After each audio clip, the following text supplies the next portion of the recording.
Okay, it's 28th of January 2016. Good morning. My name is Kevin Mullins, and last night we got a update from Lightroom for the to support the X-Pro2, the XE2S, and the X70, etc., amongst other things.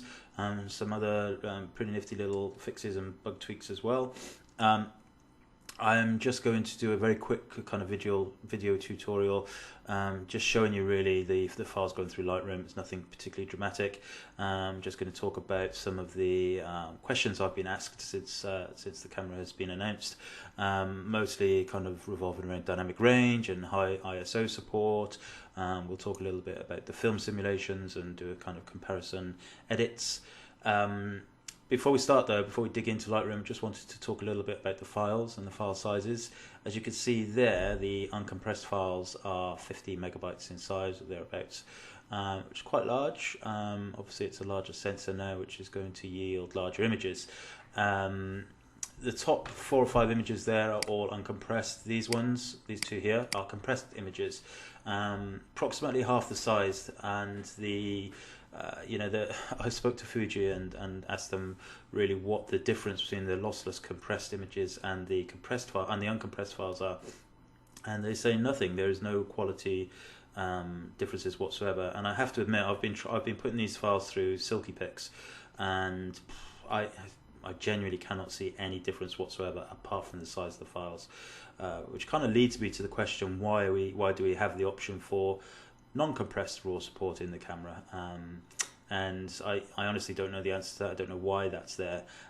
Presumably it's perhaps something to do with performance. Maybe it's quicker for the camera to generate uncompressed files than it is compressed files. Maybe it's something to do with some RAW converters, RAW software packages may not be able to support the compressed RAW files. I really don't know, but there you go. So the files are quite large, which means that perhaps there's going to be some kind of hit with processing speed and importing into Lightroom, etc. So that's what we're going to talk about. We're going to have a look at all of that kind of stuff and see how we get on. Okay, so here we are looking at the JPEGs, a handful of JPEGs here, some of them way back from November and some of them from just last weekend. Really what I want to show you here is the dimensions. So the JPEGs here are 6000 by 4000 pixels. As you know now, it's a 24 megapixel sensor. Whether you personally get any benefit from a 24 megapixel compared to a 16 megapixel on an APS-C sensor, that's up to you. I was getting perfectly good print sizes and upscaling fine from my 16 megapixel sensors in the X-T1, etc. I have been able to crop in and use kind of closer crops using these larger file sizes, or larger dimensions I should say. So in that case there is a benefit to me. Okay, so we're in a brand new empty Lightroom catalog. I'm just going to import these images. Pretty sure all but one image there is a JPEG and a RAW file for each. I'm literally just going to do add. They're pointing at the desktop where the images are.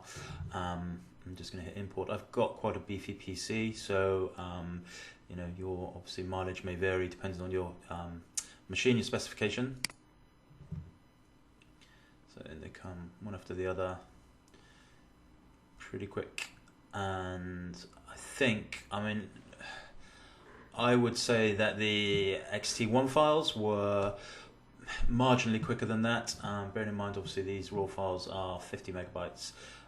So there's definitely a tiny bit of slowdown in terms of importing those files.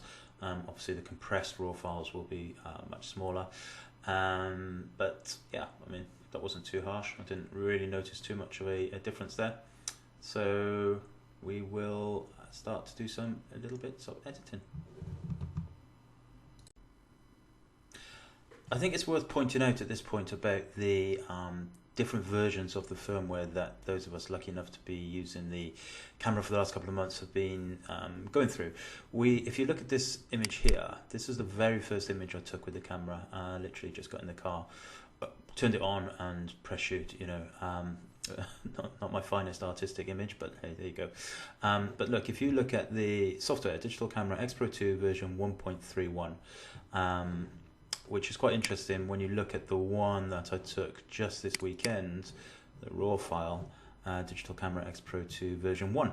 So you will notice that throughout the reviews that the guys have been doing, myself included, we have mentioned that the camera was prototype, and in fact all of these images are from my prototype camera. It's not officially released as such. So you need to kind of bear that in mind when we're looking at the images, I guess. It's been fine though. Certainly since the last firmware upgrade we were given, it's been great. I just thought that was worth pointing out. So back to this image, which I was quite astounded really when I took the picture. It's obviously it's a very, very uninteresting picture, but I think the most interesting element is this rating here, ISO 12800. It's very, very clean. Even we zoom in, you'll see some grain, some noise, but nothing of a dramatic nature. I think, as I said in the review file, in the review blog post, the high ISO capabilities pretty remarkable. I'm really, really quite taken aback by it. And I'm not somebody really that shoots at high ISOs. I typically will top out at around about 3,200, 6,400 perhaps, depending on the meter and etc. It's interesting also to note that the extended ISOs, so H1, H2 up to 51,600, 51,200 even, they are also RAW files, or they will record in RAW too. Although it's software emulated ISO expansion, they will create a RAW file, which is different to the previous versions of any of the X series cameras, I think. So the high nose ISO 12,800, pretty good. I'm quite happy with that. So something else that a lot of people have been asking me about, a lot of people have asked actually about this, is the dynamic range of the images. And I have to be totally honest with you, I typically shoot JPEGs. I'm not massively worried or massively concerned about how the images look in terms of dragging, exposure compensation up or down. It's one of those things that I guess people are interested in for their own reasons. And of course that's fine. We're all going to get images that we need to do some manipulation with. As I said, I'm mostly a JPEG shooter, but for the sake of running through this with you, I've got some RAW files, and I think this is the one. Yeah. So having a look at this particular image, I'm going to just do some exposure navigation for you. This is the JPEG. Okay, that the camera produced.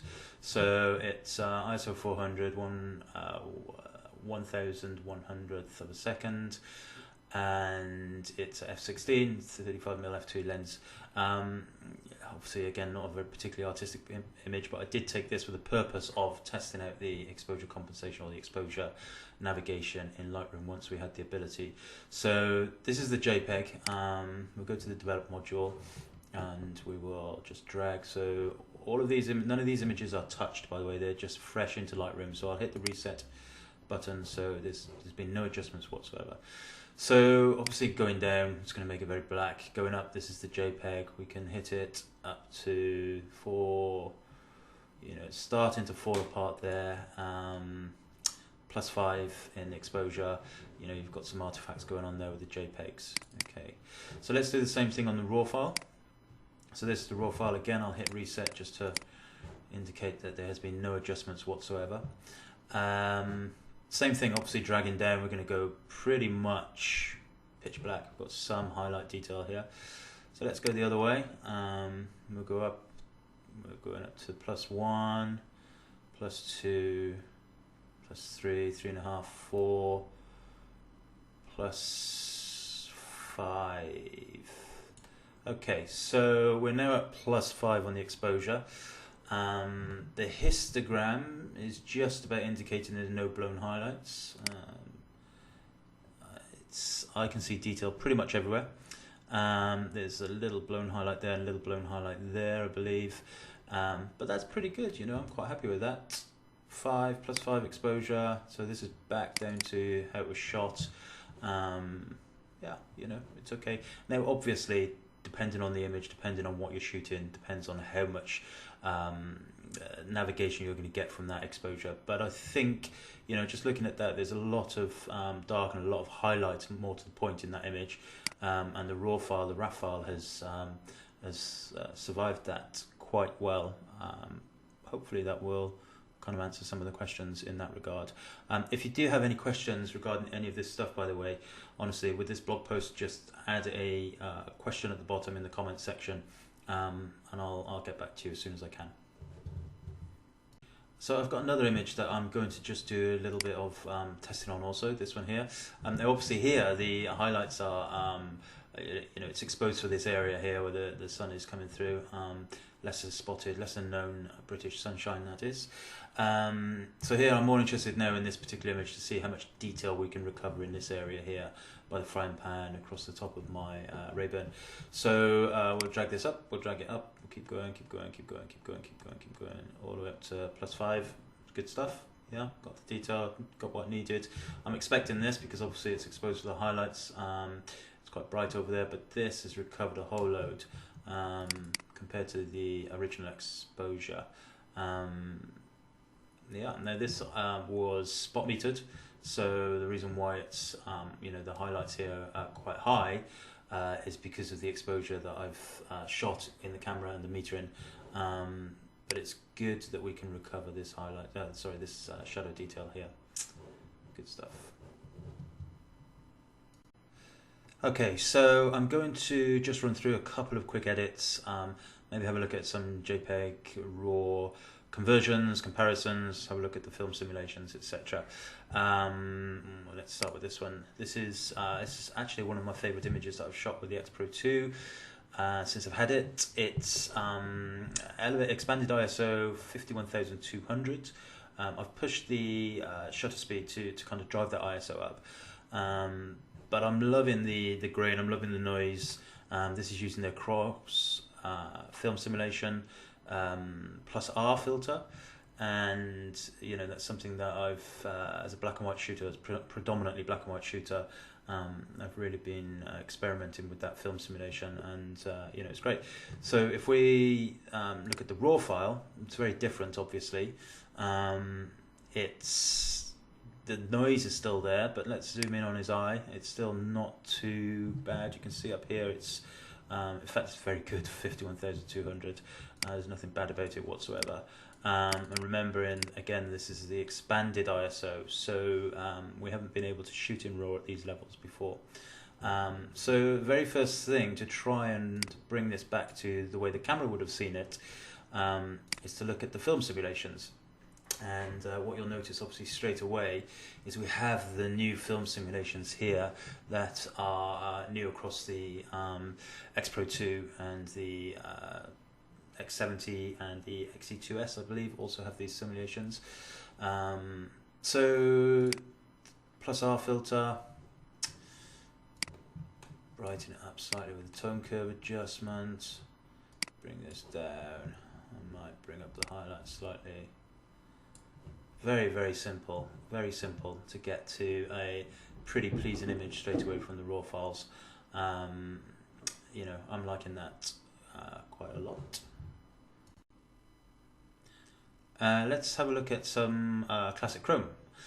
This image here of my crazy whippet standing still for once is obviously a classic chrome film simulation shot. You can I think it's easy to tell classic chrome film simulation shots. You know, kind of beautiful, dark and deep, rich shadows, which I love. I'm almost always shooting in classic chrome when I'm shooting color images. And so here's the raw file that the camera has created.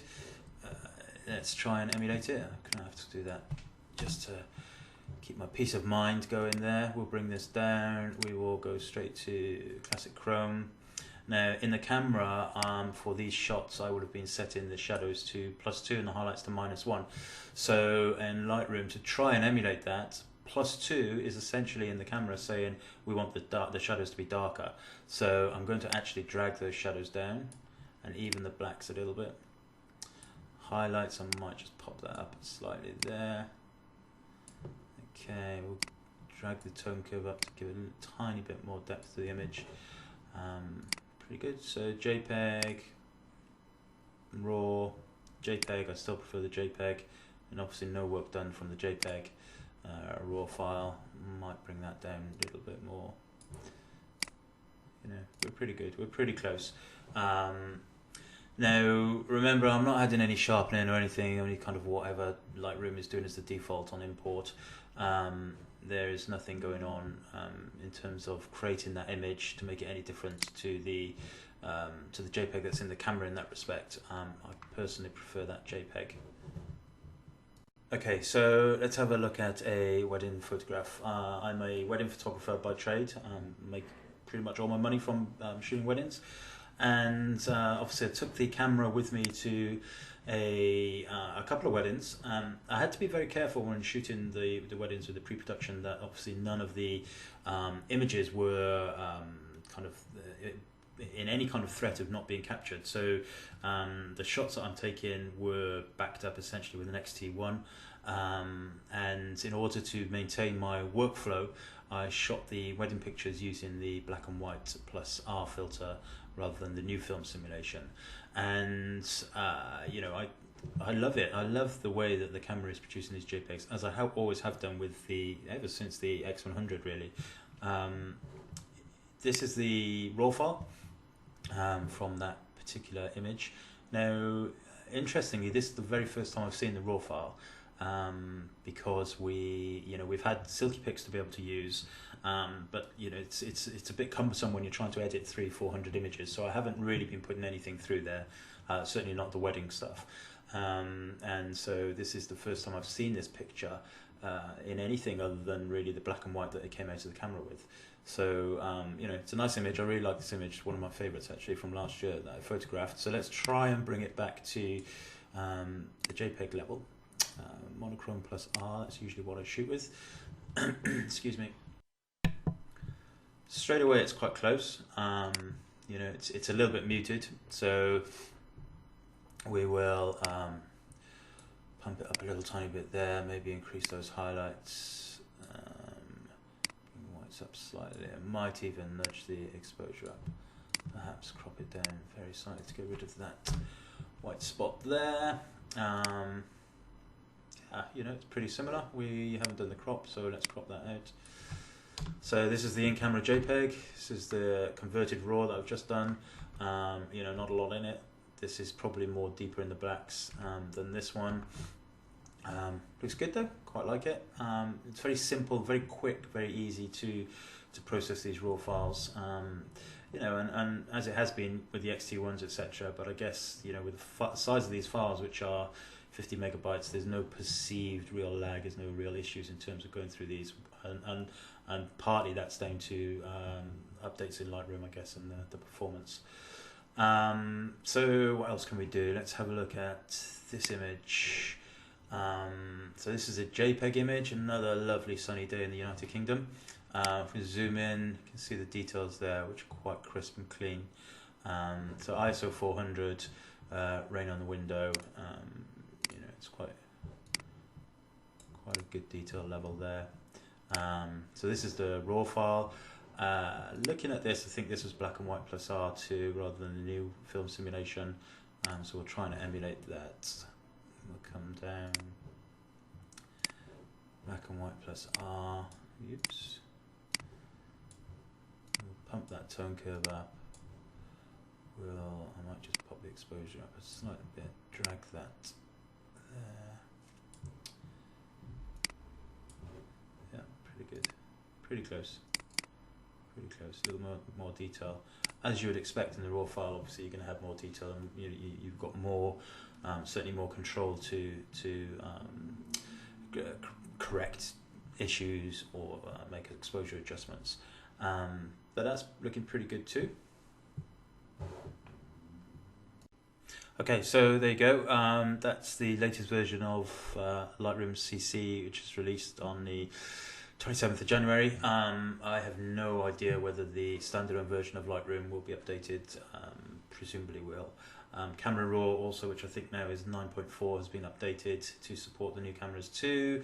There's some neat lens profiles also added for the Samyang lenses, for those who use those manual focus lenses.